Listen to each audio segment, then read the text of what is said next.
Oh man.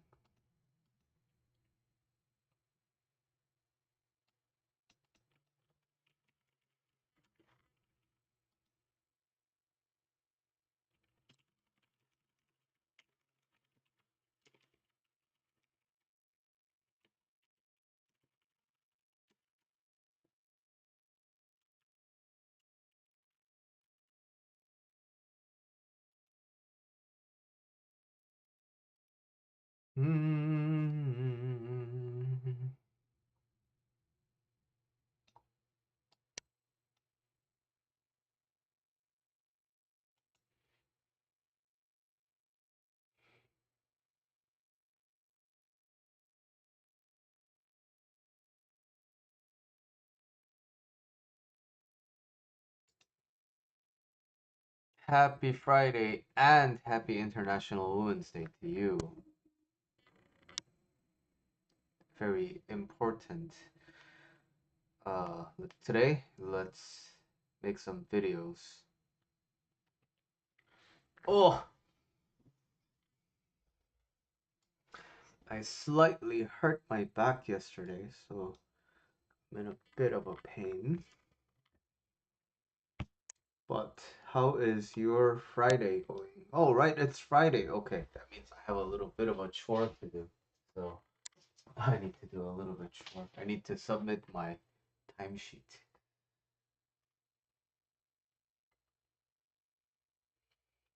How is how's your Friday going? Student. Student.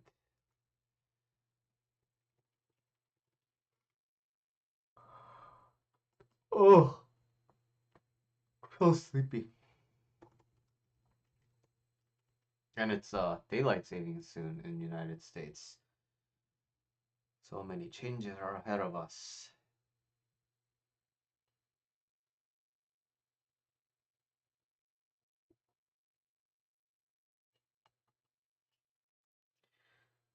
They're making Inside Out too, which is interesting.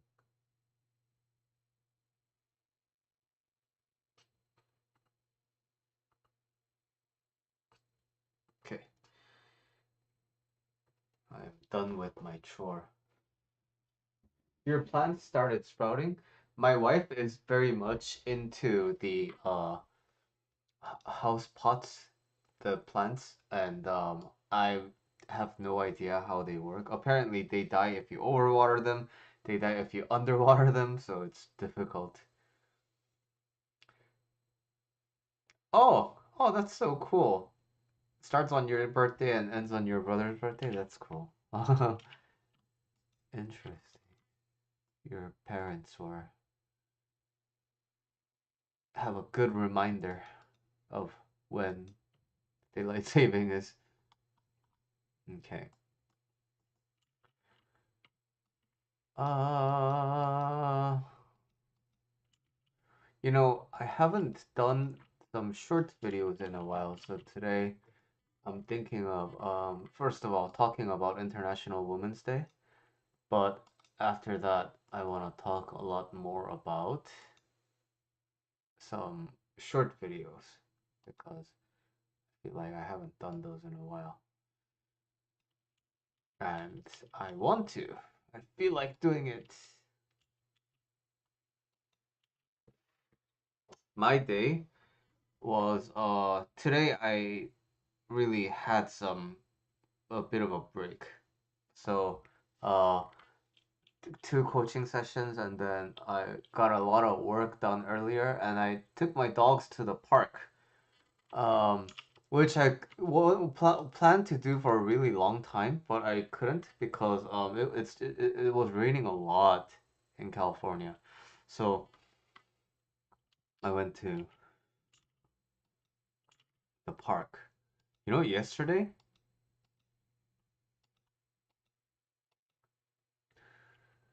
yeah, yesterday it hailed here. So and it didn't melt. So it was like snowy in Southern California. This picture I took because it was interesting how the grass was going through concrete. which is something I talk about a lot, especially when I'm explaining that word. Explaining. Here are my dogs.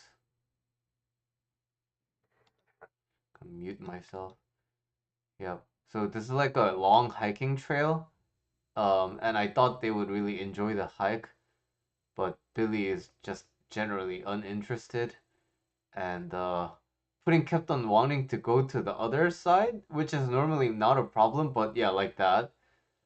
So normally this isn't a problem, but this also happens to be a bike path, and Billy started pooping. So I had to really wrangle them, and this is somewhere bigger, like a bigger patch of field. But you can tell it's been raining a lot because big parts are like wet. Billy is having the time of his life.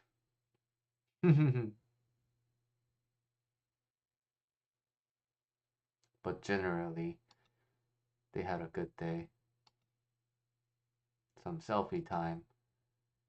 And then they didn't seem to enjoy the pavement a lot, so I just took them to the grass area. For some reason, my phone took a video. Hi, Kaylee. My phone took a video in slow motion for some reason. So you have this dramatic footage of what's happening. But anyway, that was my day. And then we came home, took a long nap. I had some Indian food for lunch. It was deceptively good, and that was it. Okay. Well, for all the people who are watching now, and for all the people who watched the VOD, Kaylee's dog had to be put down today. Her name was Penny. She was 13 years old. Came into Kaylee's family when she was 5 years old, and there will have been apparently Penny has been in some rough situation before they met Kaylee's family, and but after that, Penny had a wonderful life, but unfortunately had an illness that was going to significantly reduce the quality of her life. So the family made a painstaking decision to put her down today. And so, if you're watching this, please join me in giving condolences to Kaylee and her family for saying goodbye to their dog. So I'm gonna have a quick moment of silence.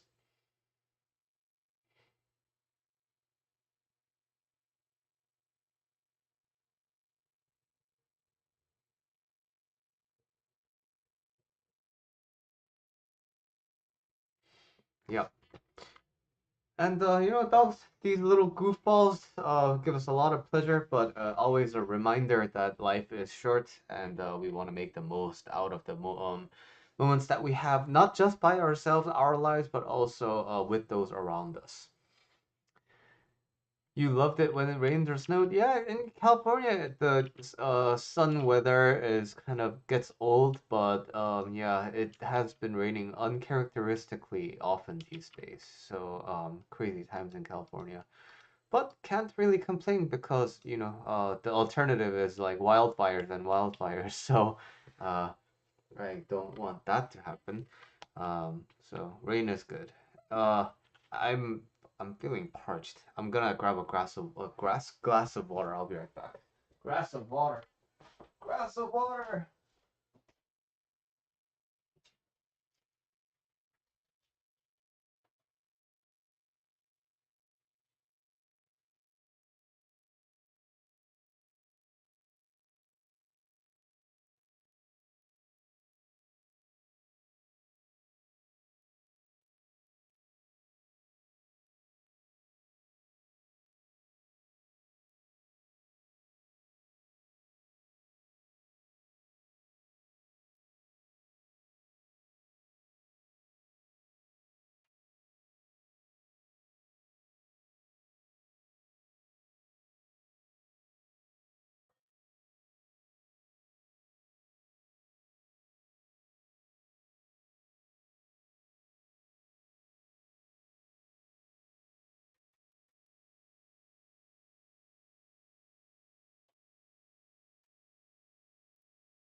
I am back.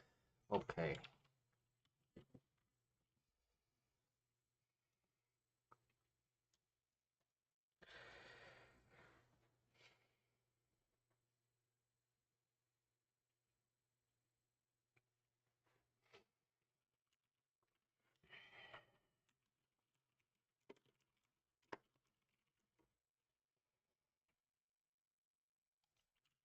Wish I took some pictures today, but I didn't.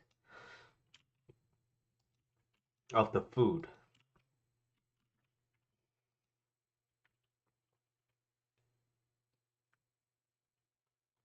My coworker recently uh introduced me to the world of South Indian cuisine.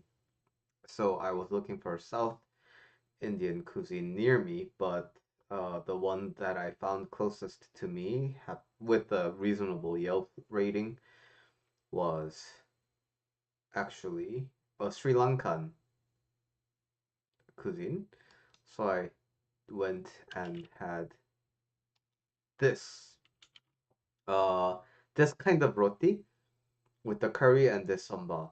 I had basically these and at first I got the dish and I got it to go with my dogs and I was like, "Oh, it's a very simple like, oh, is this gonna be enough? Like is this it?" Because just the roti and the curry and the sambal. I was like, "Okay, well, I mean, I guess I'll try it." And then oh man, I it it, it was so good.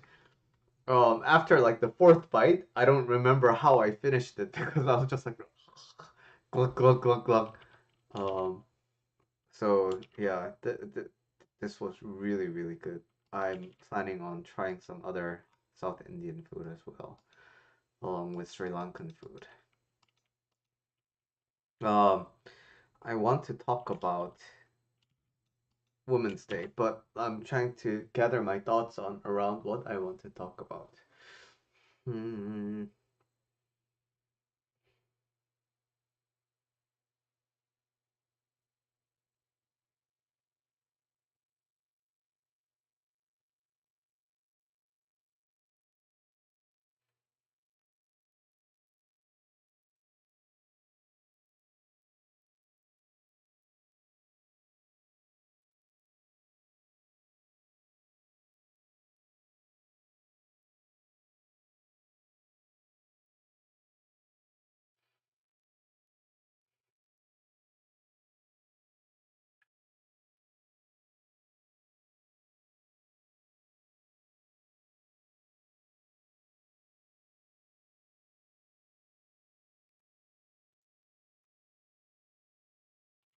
Okay, let's record some videos.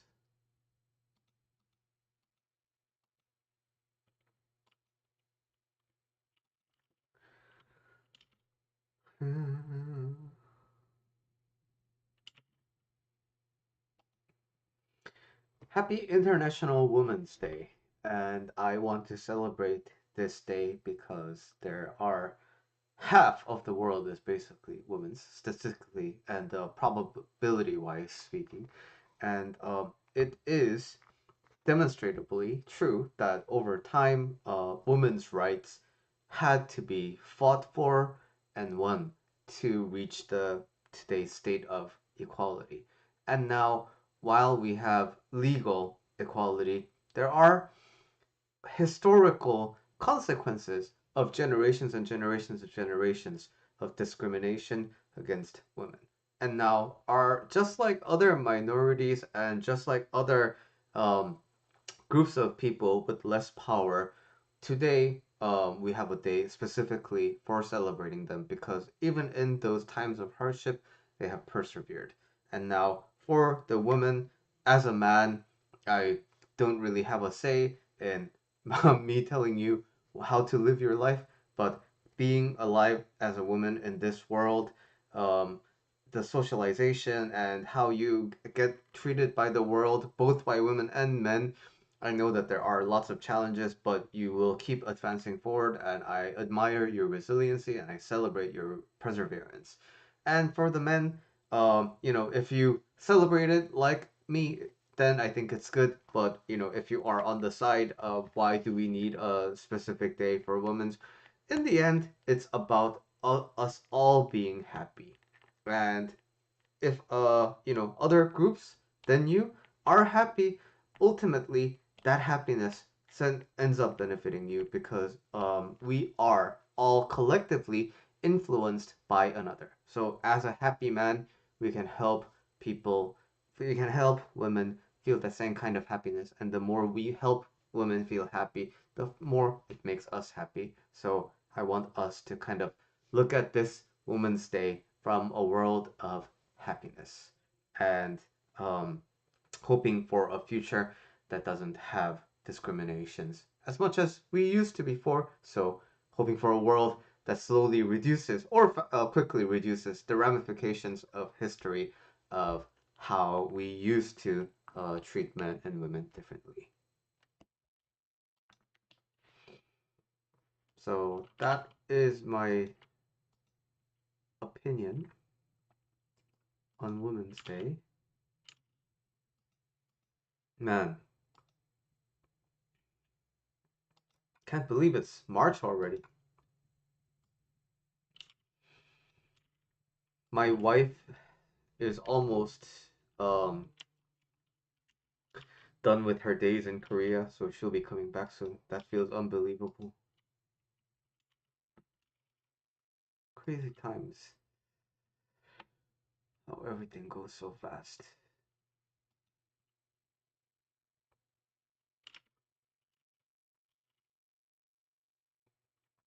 It is hibiscus. How do I show this? Ah, but how do I show this? I have no idea. Why is it such a weird angle? Okay. It I just got it impulsively in Hawaii because Hawaii's state flower is the hibiscus, and also um Korea's national flower also happens to be hibiscus. So it all just kind of like thematically made sense. And my wife wanted me to have like a small kind of and a colorful one, so this ended up being a good candidate for it. And it's my first tattoo and my only tattoo. I don't think I will get another one. But yeah, I kind of forget that I have it there. Yeah, like it has it's been like not that long since the women got the right to vote, and just like other civil rights movement, the journey towards suffrage is like the journey like involving suffrage was really hard, right? It's been met with a lot of resistance from men, and this is across a lot of different cultures, right? I remember when I was growing up, yeah, like my friends, their moms, they were like beaten at home by the dads, and there was like a saying in Korean saying like wives have to be beaten every 3 days or something. Yeah, it used to be like super crazy. And like you mix in other cultures, like the Middle East also has like very big discrepancies on how they treat men and women, and parts of Asia, like Korea is no wonder, and Japan also has a lot of different expectations for gender roles. India too, and so it's like a very global phenomenon. And yeah, we do have equality today, and but now we have to deal with like the social aspects around gender roles, right? And so what tends to happen um, in modern youth, like young people, young generation these days, is they only look at the current reality, right? They don't really have a reference point for how it was before. For me, like we I grew up watching women getting beat up, just for the sake of getting beat up because they're women and they don't listen to the men. So, my generation, we know what it's like before, but from the younger generation who only look at the current status, they think that what? Well, I mean, like women have it, like they have the same jobs, they work the same thing, but like why do they always say everything's so unfair? Women are complainers and things like that. But they just don't see the complete context behind it, right? Because they're looking at the specific today, how everybody has equal rights to do whatever they want. So it's just for that you need to look at the larger context and have to come to an understanding that this the status quo right now is like a reflection of all the efforts in the past, right? Like way before everything, there was that kind of big giant force of like patriarchy, and then there was that civil rights movement and trying to make that equality, but now like what we have is this like great middle point of this really big force and this force that's trying to fight back, and this moment is what we're looking at. But this moment isn't everything, and while the past influences how we are today, what we do today will ultimately influence what happens in the future, so that in the like next generation or next generation, we don't even have to have this discussion. That would be good, right? Yeah.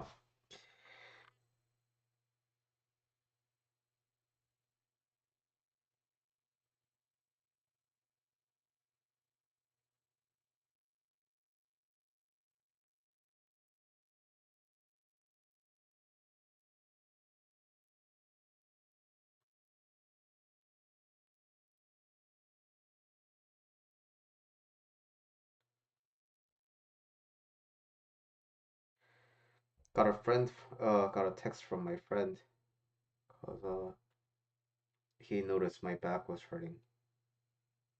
Oh, okay. Yeah, so now let's make some short videos. Not this one, this one. Okay, we are gonna take some peeks at what video to talk about.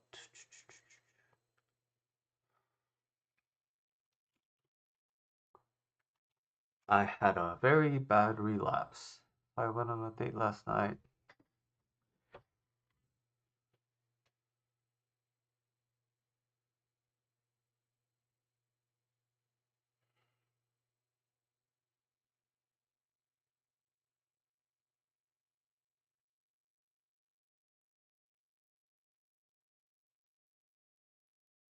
Yeah, okay. So, we my back. We did a drill. I mean, we started from escaping when someone has your back, and when someone is basically like on your back trying to choke you, you have to get out, and in order to get out, you need to move your hips a lot, right? And you need to kind of change the angle a lot. But I've been kind of having a like a pain in my neck because my pillow was so flat. So remember from like a Wednesday stream, I talked about how I'm gonna refluff my pillow. Okay, so yesterday night I was rolling, but the neck is feeling a lot better today. But before yesterday night it wasn't as feeling as good. So I had limited like neck movement yesterday, so I had to kind of overcompensate with my back and my hip. But now when I do that, my opponent's not just gonna sit there, right? So my opponent's gonna try to control my hip, and I'm gonna try to move my hip, and then so that led to some straining in the back. So that's what happened. But other than that, like it's not a structural injury. It's just a little bit of a strain. And I went for a walk today, and so things are looking not too bad. But it's just that like a bit of a lingering pain. Had a bit of a relapse.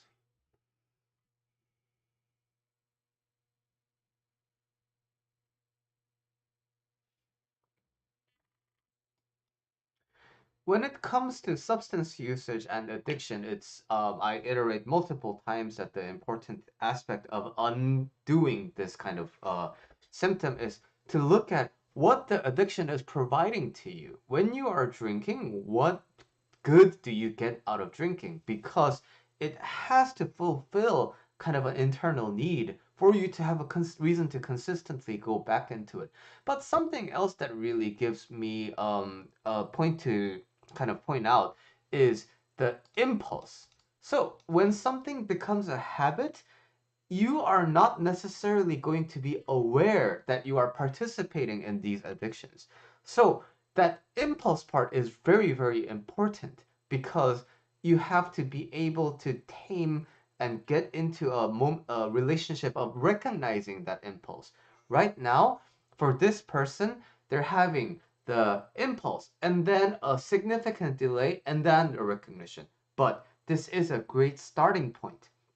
The more you recognize your impulses, and instead of blaming you, because blaming yourself is not really going to help in the long run, You just notice it and you say, oh crap, I noticed it too late this time, but next time I'm gonna do a, hopefully I can do a better job. And you intentionally try to notice, when am I having an impulse? When am I having an impulse?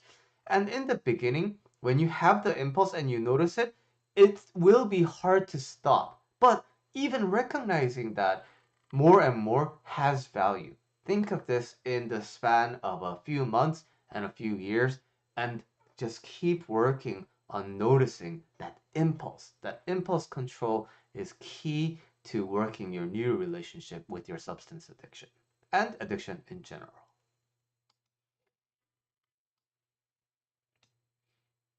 Yep, thanks. Yeah, I think for back control days next time, I think I'm gonna start from people's back next time because I like to train defense, so I have people start from my back, but I gotta stop doing that. Especially the people who are way bigger than me. Like yeah, I got choked out yesterday by like someone who's like 200 pounds. So that I'm like 160, so like there's like a 40-pound difference, and like it's all cranking on my neck like.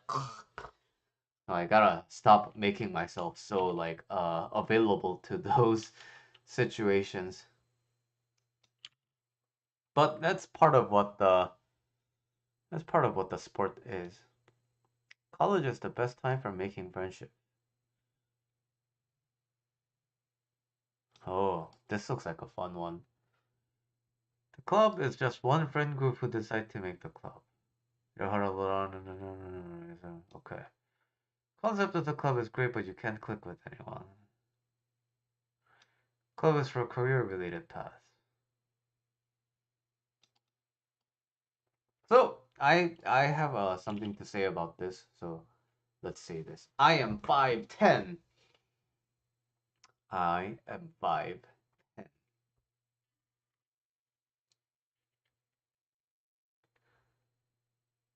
Wish I was 6 feet, but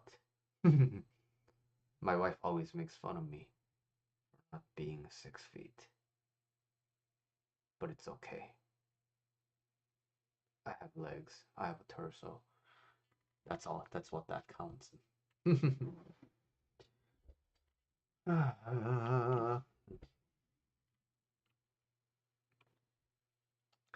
College is the best time for making friendships. Is the most painful thing I'm forced to hear every day. So this person has been to 16 different clubs. Now, first of all, that's like commendable. This person's trying, right?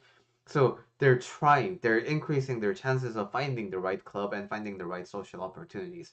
Now, where the shortcoming is in terms of the approach is the clubs go three different directions. Number one, the club is one friend group and they're huddled around and you're just stuck sitting there. Concept of the club is great, but you can't click with anyone. Your culture is far away. Club is for career-related paths. So these three are situations, right? But what we are missing here is these are the situations. But what am I going to do? So they are stuck sitting there because they are the ones sitting down there, not proactively trying to join that friend group. Of course, I understand. Why don't people do that? It feels awkward and like it doesn't feel organic and stuff. But the thing is, when you already have an established friend group and an outsider comes in, think of it from the other party's perspective. It is kind of unnatural for them to extend a handout as well. So it has to start somewhere, and that initiative, I'm arguing, is better when it's taken by you because you are the one who's living your life. You want to be in charge of how your relationships go. So if that's one friend group, good. You try to join that group. It's your culture is different. Good. You try and really make an effort to learn about the other culture. It's for career paths. You're gonna have a career eventually in the end, right? So going in there with an open mind to open yourself up, that's a key point that's missing here.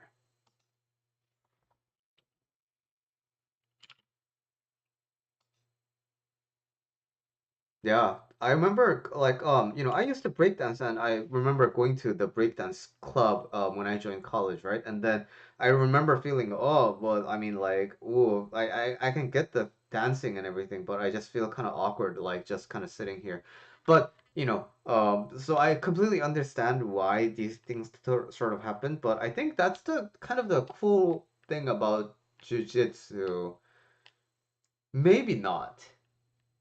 Why I'm saying this is, when you go to jujitsu, you meet a lot of different people, right?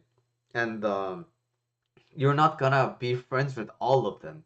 But the really cool thing about jujitsu is that once you roll with someone, regardless of whether you're tapping them out or they're tapping you out, or like it's a stalemate, like after you have that kind of a physically kind of intense session with another person, you suddenly find yourself like needing to just like skip all the pleasantries, and your mind just kind of opens, your heart just kind of opens up to them. So the next time you meet them, like you can tangibly feel the difference between pre-rolling with that person and post-rolling with that person. Pre-rolling with that another person is always like courteous and like respectful and like, hey, how you doing? And then after you roll with them, something just shifts, and you're like, "Oh man, how are you coming?" And then it's just very different. But why that happens to be the case for me in general, but why I'm saying maybe it's not is because I do see some people, especially if they're new to the gym, they're just sitting at the wall because nobody's really like reaching out to them to roll.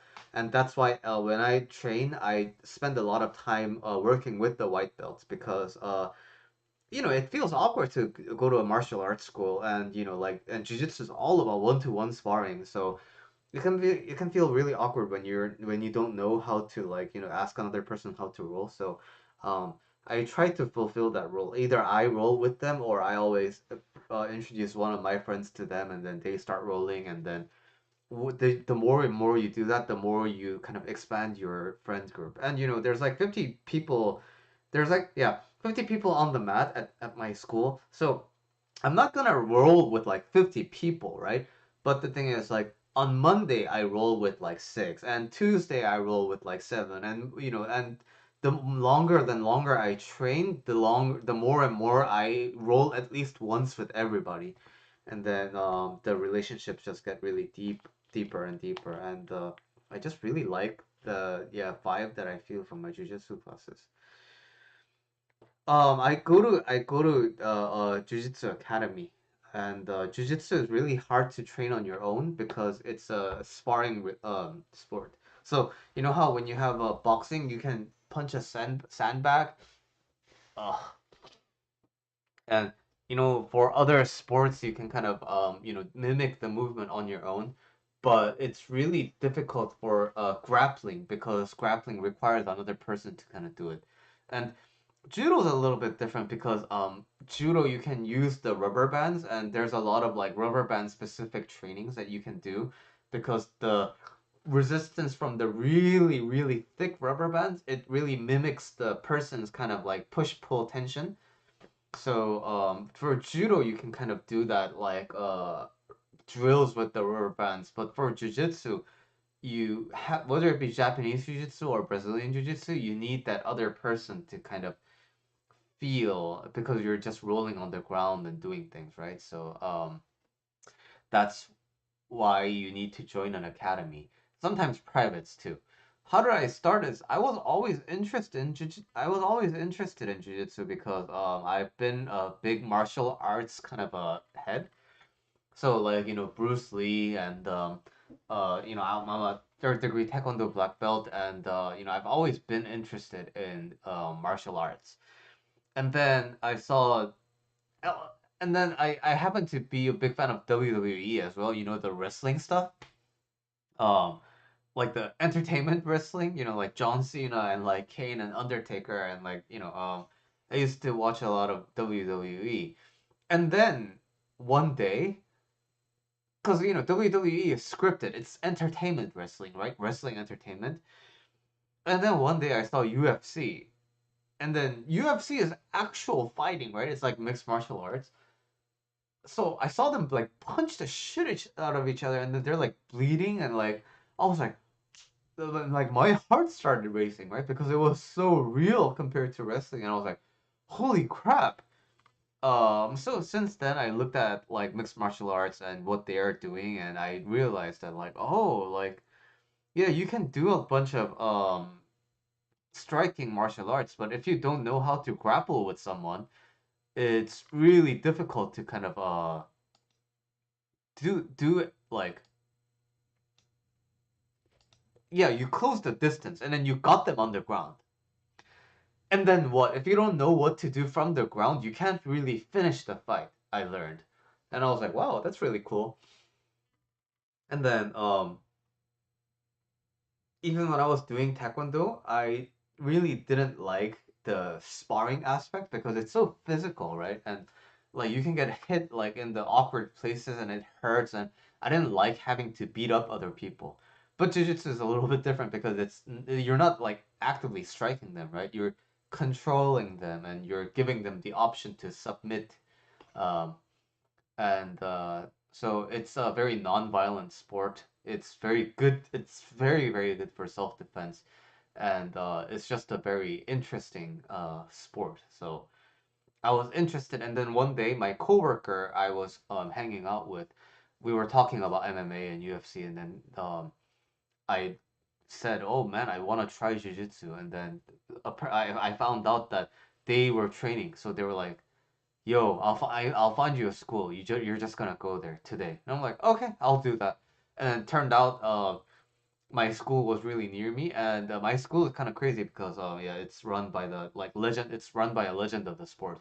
So I started training there, and then formed a deep bond with my instructor and all my classmates, and I now I do a lot of work for the academy, and it's meaningful because I love spreading the art of jiu-jitsu, and the Hawaiian nonprofit that I'm working with, I'm planning on hosting self-defense seminar with some jiu-jitsu schools in the area because yeah, like especially for bullying, you need that mental resilience of not letting other people bully you, but also that gets really compounded when you know that if you do get into an altercation, like you're not gonna get hurt. And that's a very important aspect to have. And so like realistically, people aren't gonna try to armbar you, right? But if the schoolyard bully like shoves you or like pushes you on the wall against your will, or like they're holding you and they're trying to like tug you, and you're there like grabbing you by their and they're instigating, you gotta know at least one way how to deal with all of those, right? So that's the stuff that I'm planning to teach in the self-defense seminar. Because yeah, like when people grab your wrist with two hands and they want to abduct you to the van, like what are you gonna do? Like you gotta have a way out of that, right?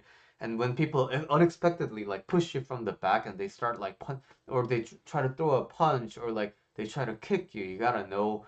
Um, I mean, not that you have to, but there is a big difference in knowing what you're gonna do in that scenario versus being completely clueless about it. And knowing it gives you that big of a confidence that, yeah, your schoolyard bully, like, they thrive on that dominating power, right? And that dominating power significantly gets reduced when you don't really take it. They're trying to bully you, and then you just fight back, and it becomes you stop becoming an easy target. Because bullies don't want like they don't want to dominate and conquer hard targets. That's too much work for them. Bullies want to dominate the easiest target, right? So it's important that you reduce that power difference by not being an easy target, but also at the same time that becomes really easy when you have the confidence that if things get physical, you have a way of stopping it. And jiu-jitsu is also great because you can control the situation. If you don't want to fight, you just stop the person, control them, and then you can leave. Or if it becomes too physical, you can pin them in place as you talk them down. And that is very sobering, right? Like you're pinned by someone and you're trying to move and you can't get out. And all they're trying to do is just talk to you instead of like trying to beat you, right? So you pin them and then you start talking down to them. Hey, hey, hey, hey, hey, I'm not gonna hurt you. Like, but we can stay here as long as we want. So I just want us to calm down, and please, like I'm not looking for trouble. So like when I let go, can we just shake hands and move on? Like that's one way you can do it. But now the next the next thing is like they want to continue to fight, right? Then you can apply like a joint lock. And joint locks, you're not gonna crank them, right? You can be in control as you are trying to break their joint. And you give them a chance, right? So you have the armbar here. And you're like, hey, like we can do this, right? You can resist, but if you resist, I'm gonna break your arm. And you gotta make that choice. And that choice is up to you because you have the leverage at your hips. And then if they continue to fight, unfortunately, that's the way it is, right? And then, but the people can fight with broken arms too, right? And that's when the chokes come in. And once you lock in a rear naked choke, it's all up to just like squeezing the elbows, right? So this grip is set in, and you again, you're taking their back, and you're continuing to de-escalate. Hey, like do you want do you want nighty night, or do we want to talk about this? And if they don't want to participate, and then you just leave them in a safe space, put them up against the wall, and then you just walk away. And so, jujitsu, and you don't have to let go if situations are really dire, right? So you can go from complete non-participation to actually killing another person, and that's the degree of control that jujitsu offers you. Because if you don't let go of a choke in time, the oxygen supply is going to be cut off, and people will die. And it's very very important to uh, apply and learn it from a safe environment, and which is what jiu-jitsu schools do. um, and people think it's like this kind of choking, but it's actually the chokes from jiu-jitsu and judo, they're all blood chokes, so it only takes a few seconds for you to just pass out. I passed out once when I was sparring with my friend, and then I remember thinking, okay, so I'm gonna get out of this position, and then my instructor was next to me, and I'm like, what happened? And then apparently that's the last thing I thought. Okay, I'm gonna get out of this position, and then like I went out, and yeah, he made fun of me for days. But anyway, I deserve it. So gotta tap early, and I put one person to sleep, and that wasn't that fun either. But yeah, uh, it's surprising how fast the chokes come.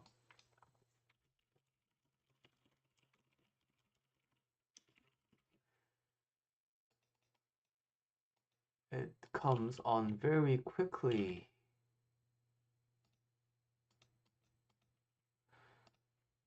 Let's let's have some backlog, and let's talk some more about other stuff. I need to quit masturbation.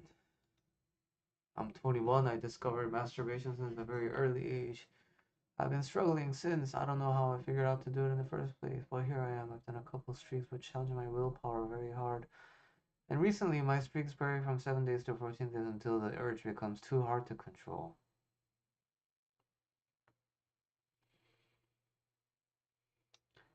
I hate myself for it because I have willpower to do so much other things, but not this. I tried punishing myself in hopes I can quit for good, but I just did it again.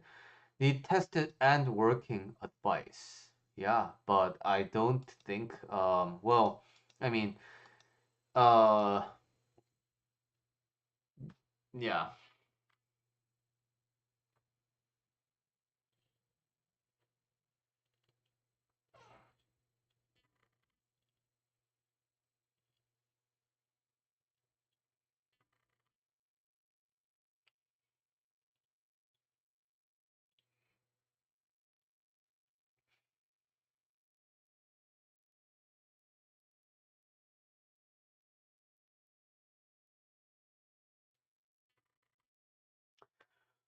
I have too many things to say, and I'm trying to pick what I want to say.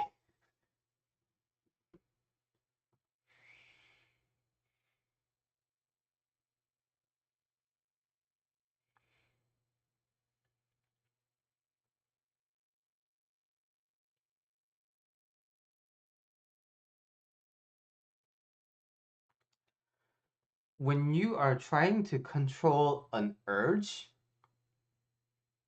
giving into the urge in Buddhist philosophy is not very different from actively resisting the urge. Because why? In both cases, you are not in control of your actions and thoughts. What's in control is the urge. So whether it be masturbation, whether it be compulsive binge eating, whether it be alcohol abuse or any other types of substance abuse, you want to quit, right? But when you want to quit and you're just like, and when you're just kind of doing it purely from a willpower perspective, then the urge is getting to determine whether you have a good time or not. So, when we are in charge of our lives, we can feel an urge, but it doesn't necessarily have to mean that we give into the urge. Or it also doesn't mean that it doesn't prevent us from giving into the urge because I think this is important to point out. For bodily functions, right? Not this doesn't really apply for substance abuse, but for like binge eating and masturbation. These things are related to natural desires that the human physiology has, called hunger and sexual frustration. So it's important to try and recognize who's in charge here. Am I in charge or is my urge? And whenever the urge is in control, bring it back to you being in control so that you can feel the urge, but it doesn't necessarily have to dictate how you feel or what you do.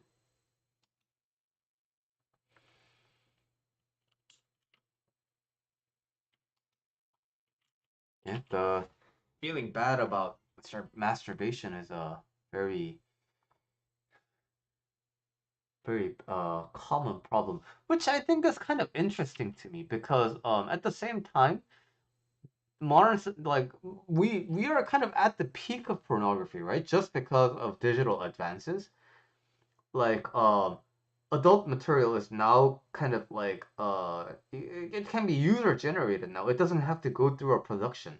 And now we have all these like VR AI technologies to enable all of these. So it's so crazy how on one hand that industry is really like at its peak, and at the same time like men feeling bad about masturbation is also at a really high rise.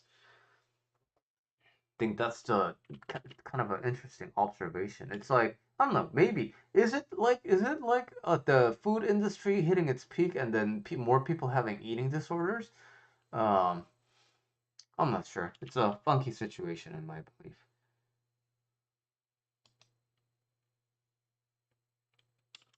Hmm. Suicide is a topic that's near and dear to my heart recently.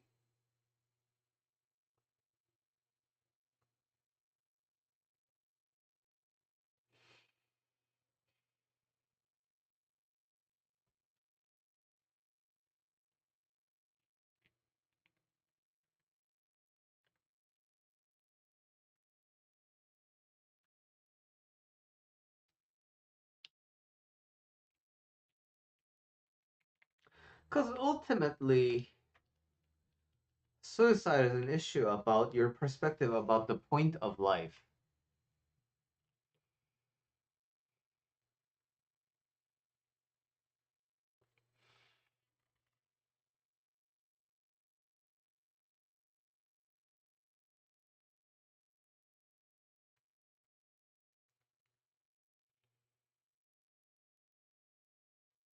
So again, I have like tons of things I want to say, but I'm trying to pick what specific thing I'm gonna say for this specific video.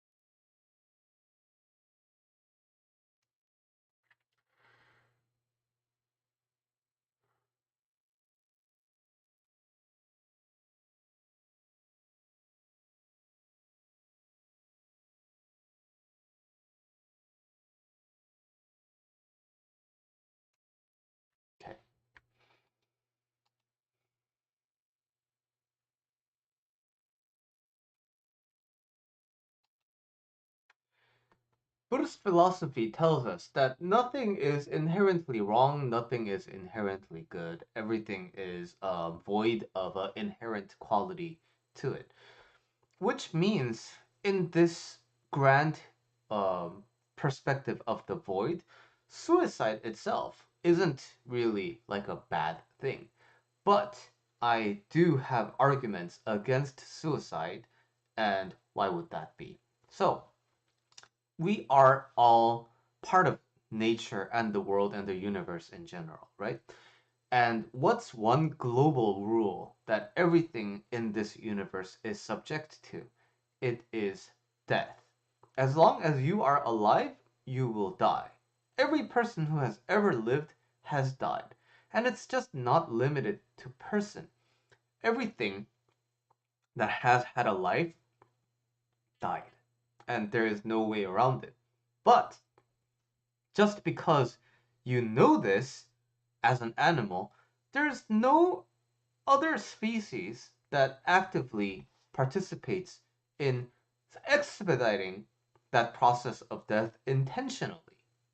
Because as you're about to engage in it, the slower you go, you notice that your body, as a biological pre-wired mechanism, has ways to prevent you from inflicting harm and deathly harm to yourself.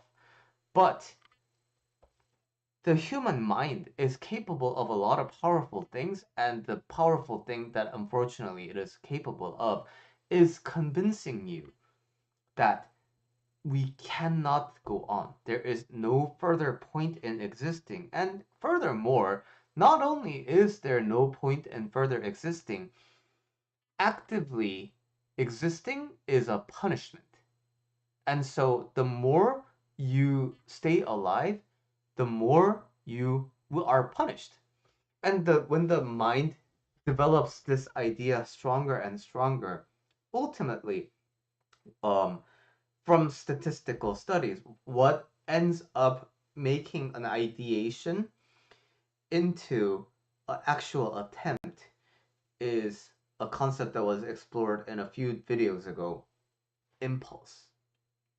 Just like how you have that impulse and urge to have that one more drink, or one more bite of that chocolate cake, or turning on your usual habits, just like that, suicidal ideations, when you are not noticing it and it's sufficiently programmed enough into the body, it just takes one impulse from any trigger to kind of go about that way. And now, um, the unfortunate part is the only reason why the mind gets to convey this idea that living is a punishment is because they truly see no other way out of it. But across your life, my viewer, how many times have you thought differently about something in retrospect? Perspectives on life is exactly the same. But the moment you put an end to it, you stop any possibility of anything changing in the future. You may, in the future, there's a chance that you may forget about everything that led you to this point, but you actively take away that chance from yourself. So the question that needs to be asked is, if things were different and I had a different perspective, would I choose this? Would I choose this fate for myself?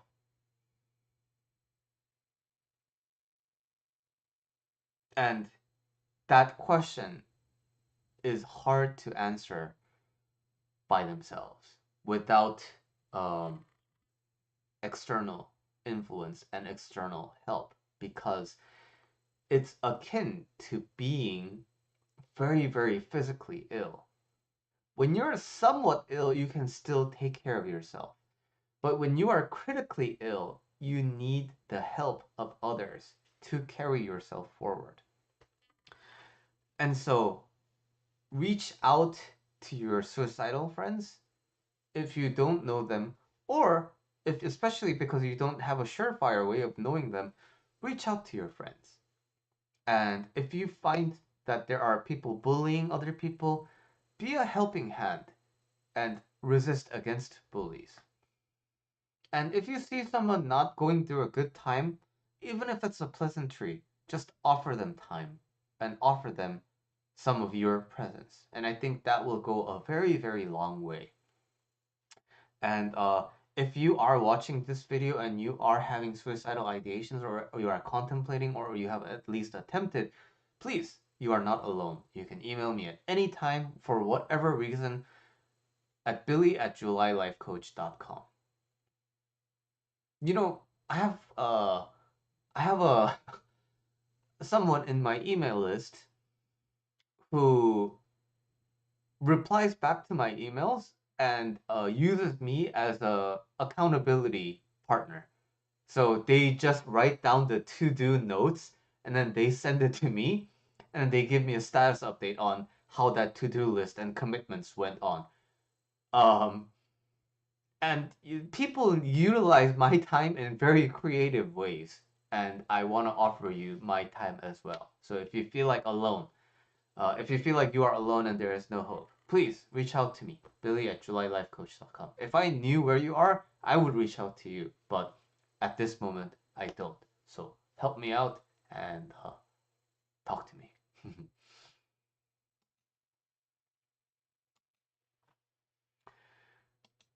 Hmm.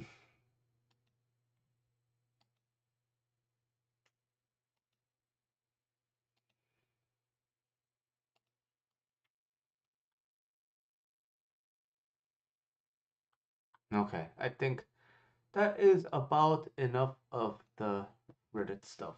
So now, turn on some music.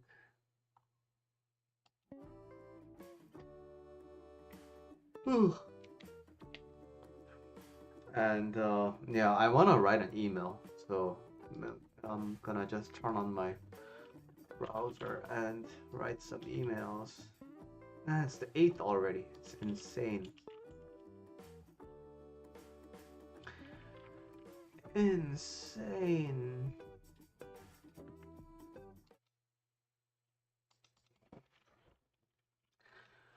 Let's pick a template for the email.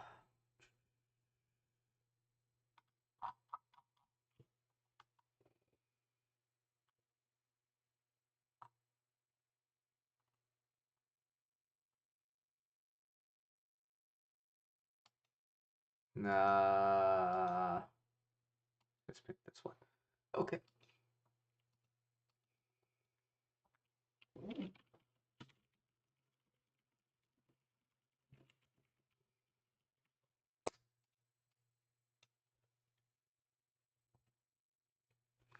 I'm talking a lot about Women's Day today because I saw a lot of memes like putting down Women's Day, and so I just want to be a counteracting force.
Spelling. Menstruation.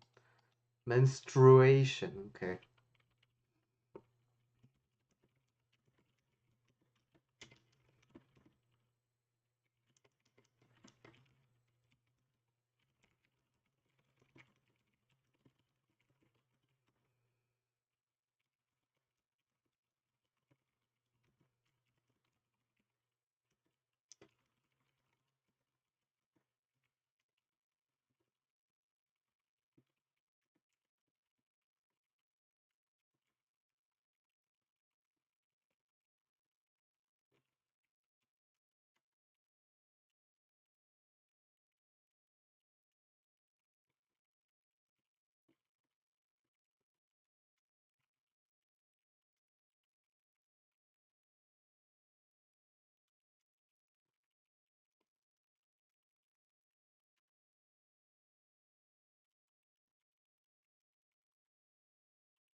Uh, what's this one, man? I have all these words.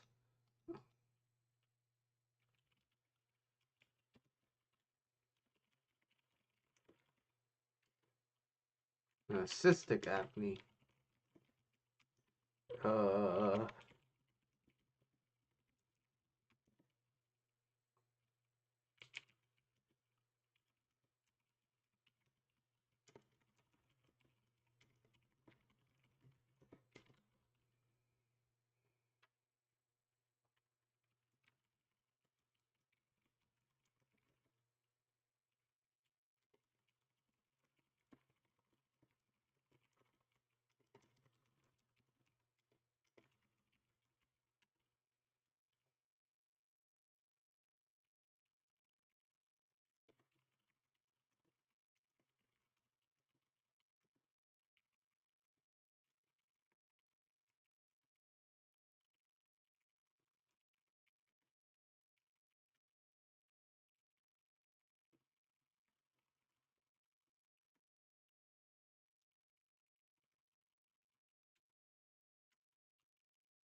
yeah, it's again like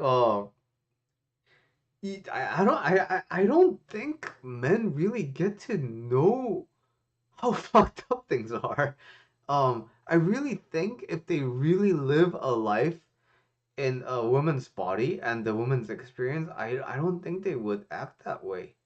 Um, yeah, being in this body that doesn't really listen to you, and oh, man, like I'm writing about periods, but man, I saw my mom go through menopause, and that shit like just so fucking sucks. You get super sweaty and hot, you get this like flushed feeling, and then all of a sudden you're super cold, and then like you feel like shit all of a sudden, and then and it has nothing to do with like what you want to feel, right? Your body keeps on giving you. And you know, my wife has endometriosis.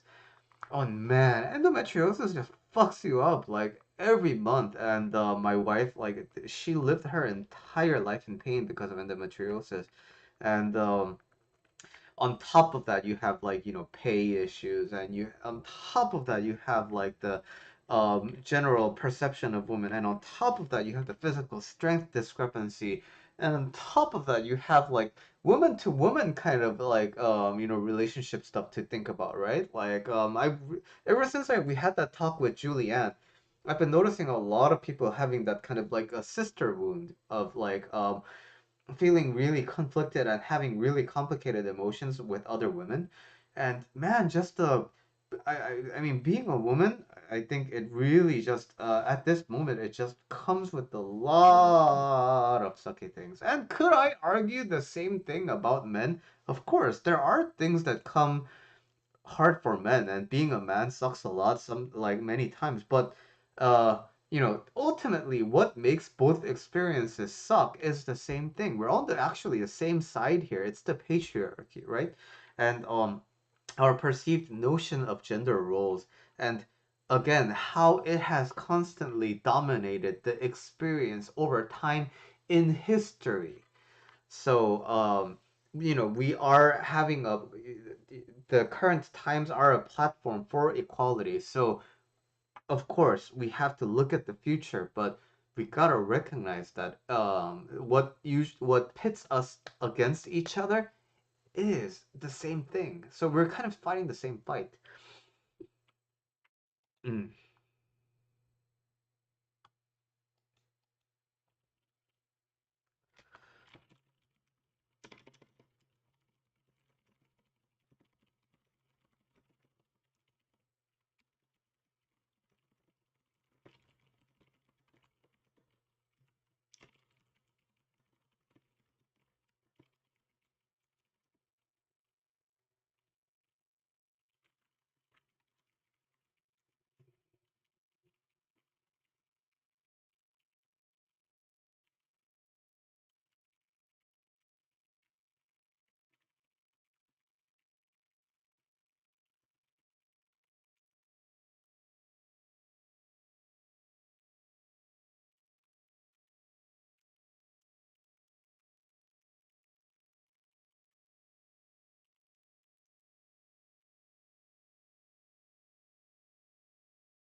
Give a quick proofread.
Okay.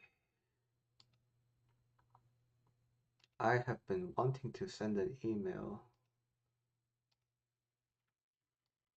and I did. Yay. Congratulations to me. I sent an email. Feels good.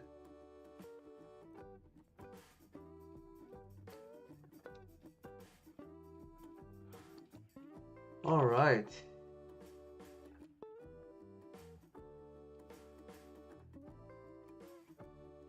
Oh, whoa, it's been like an hour and a half of streaming already. Time really flies when you're having fun. Okay, I think I'm gonna my wife is coming home soon, so I need to start actually cleaning up the house so that my wife can rest in ease without having to stress out over the dirty house. So I think I'm gonna start cleaning. Um, as always, thank you so much for hanging out, and I will see you next stream. Good night. Happy International Women's Day.